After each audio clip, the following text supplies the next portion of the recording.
Ya, halo, selamat siang. Lanjut part 2 ya, part 2 dari konten sebelumnya. Ini sambil upload, sambil saya buat. Semoga wifi-nya kuat, semoga TikTok tidak crash. Sisa 12. 12 meja arcana dalam kartu deck Lovers Pet Tarot. Oke, 22 meja arcana yang sekali lagi dilambangkan mitos dewa-dewi, kisah legendaris, tokoh legendaris. Pakemnya sama Rider-Waite.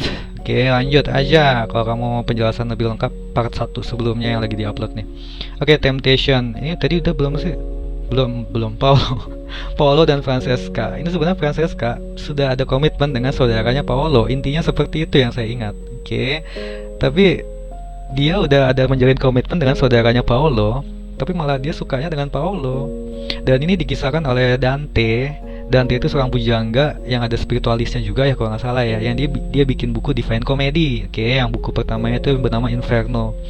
Ya dikisahkan akhirnya mereka kayak jatuh ke dunia Hades, dunia bawah, underworld. Hades, Pluto itu kayak bisa dikatakan neraka tapi underworld, bukan neraka ya, tapi kayak underworld itu dunia alam bawah, dunia bawah gitu ya, yang menguasai Hades. Jadi aduh cepet, ini intinya Temptation, godaan Majorana 15 The Devil, yang harusnya Francesca dengan saudaranya Paolo memang sudah ada komitmen, malah dia dengan Paolo. Dan dikisahkan oleh Dante, sang pujangga yang spiritualis juga, gimana Paolo amat sangat melindungi Francesca di dunia bawah, di dunia Hades. Seperti itu. Temptation, godaan duniawi, godaan fisik.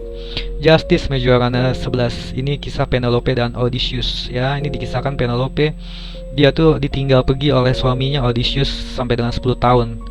Dan selama 10 tahun itu banyak lelaki yang mendatangi Penelope untuk menggantikan suaminya, tapi Penelope nggak mau.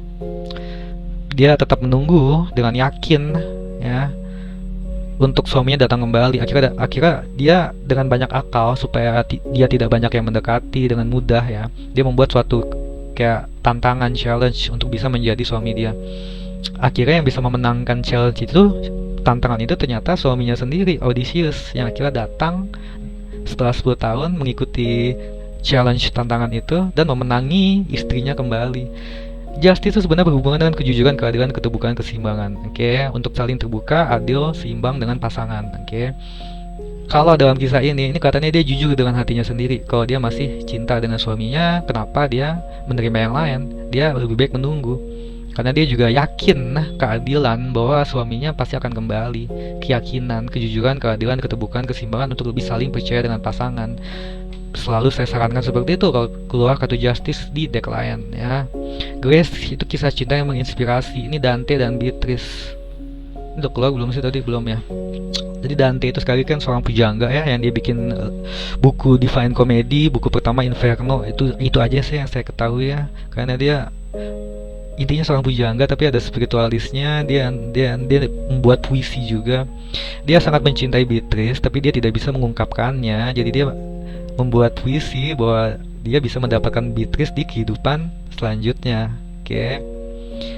Ini kisah yang menginspirasi. Kalau di kartu lain The Star, harapan indah tercapai, suatu renewal pembaharuan. Di sini ada koneksinya, renewal pembaharuan dalam artian ya kalau tidak bisa dia dapatkan di dunia ini, dia dapatkan di dunia selanjutnya yang dia abadikan di puisi. Seperti itu. Ini cinta yang menginspirasi, walaupun dia tidak bisa mendapatkan di saat ini, tapi dia mengabadikannya di puisi bahwa dia akan mendapatkannya di kehidupan selanjutnya. Karena Beatrice sudah punya pasangan. Seperti itu ya kisahnya. Oke. Artinya sama-sama aja, inspirasi, harapan impian tercapai, impian yang diabadikan dengan puisi ya. Renewal, pembaharuan, kalau nggak di kehidupan ini, di kehidupan selanjutnya. Tradition, kisah Romeo dan Juliet yang orang tuanya bersiteru sebelum Romeo dan Juliet bertemu. Mereka juga menikah diam-diam, makanya dilambangkan dengan penghulu. Setelah Romeo dan Juliet saling bunuh diri ya, akhirnya keluarga bisa berdamai, makanya juga dinamakan tradition ya, yang mana tradisi keluarga besar untuk bisa lebih saling akur agar anaknya juga bisa bahagia, anak-anaknya bisa bahagia. Seperti itu. Ini Operation Majorana 16. Kalau di kartu deck yang biasa namanya The Tower, deck yang biasa dalam artian deck yang lain-lain selain Lover's Pet. The Tower itu keruntuhan, kegagalan, sesuatu yang tidak diharapkan. Kalau ini kisahnya antara Dido dengan Aeneas. Kalau ini beda dengan yang tadi Judgment ya.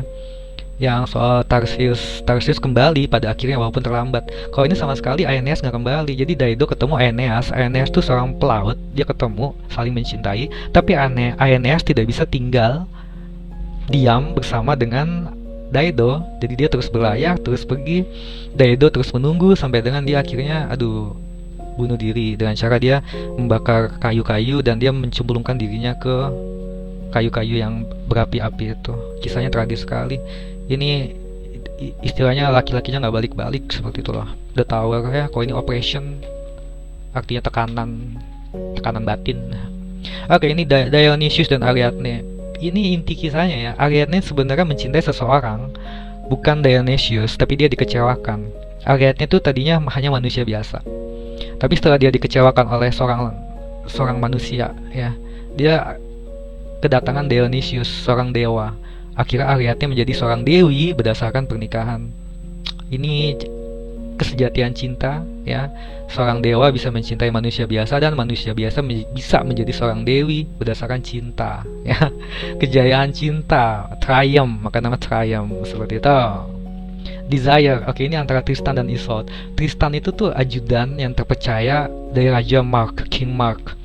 Dan Isolde itu tuh udah pasangannya si calon pasangan King Mark. Tapi tidak bisa disangkal, tidak bisa dinyana, Tristan mencintai Isolde. Isolde juga lebih memilih Tristan.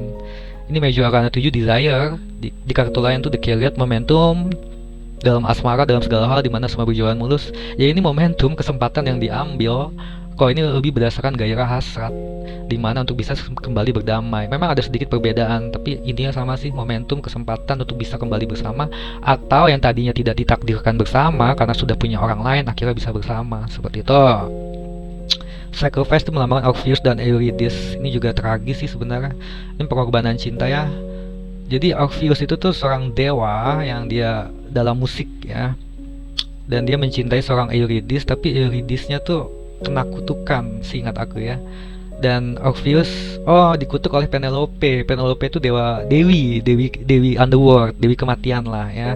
Dikutuk si Eurydice itu. Orpheus benar-benar kayak memohon agar dimaafkan, agar bisa dibebaskan Eurydice, dengan syarat Orpheus jangan melihat wajah istrinya yang dia cintai ini sebelum sampai pulang ke rumah. Tapi entah kenapa aku agak lupa ya, Orpheus mengorbankan dirinya. Dia akhirnya melihat aja wajah sang istri demi keamanan dari sang istri. Mungkin karena dia tidak terlalu percaya dengan Penelope. Makanya intinya suatu pengorbanan cinta ya, yang akhirnya Orpheus yang terluka meninggal tewas, Eurydice jadi aman.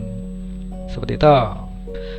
Correct me if I'm wrong ya. Kalau ada yang main pakai Lovers Pet Tarot juga, kalau aku salah tolong beritahu. Ini Fortune, ini seorang Danae yang dia tuh diramalkan bahwa dia anak dari seorang dewa, bahwa keturunan dari putrinya sendiri itu akan menjatuhkan sang raja. Jadi dia dikurung di suatu menara dari perunggu, tapi diselamatkan oleh Zeus. Keberuntungan dalam percintaan.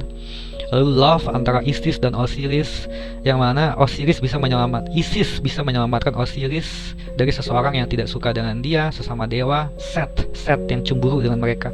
Tapi Osiris bisa menyelamatkan Isis atas dasar cinta ya, benar-benar cinta sejati. Nah ini Penelope ya.